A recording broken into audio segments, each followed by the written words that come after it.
Saya juga ingin menyinggung terkait inisiatif kemanusiaan Sumut Nusantara di mana Yang Amat Berhormat Perdana Menteri selaku penaung sentiasa memantau perkembangan aktivis kemanusiaan dari negara kita yang kini telah pun memasuki zon kuning dan berisiko berdepan ancaman daripada Israel.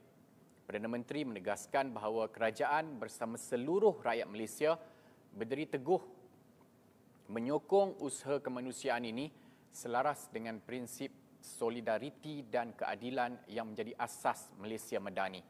Keberanian serta ketabahan para aktivis yang membawa misi amanah ini amat dihargai kerana ia mencerminkan jiwa rakyat Malaysia yang sentiasa prihatin terhadap penderitaan saudara kita di Gaza.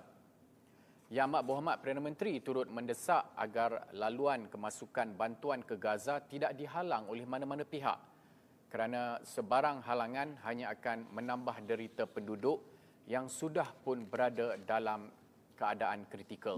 Pada masa sama, beliau menyeru rakyat Malaysia agar terus bersatu hati, mendoakan keselamatan serta menyalurkan sokongan berterusan kepada usaha kemanusiaan yang murni ini.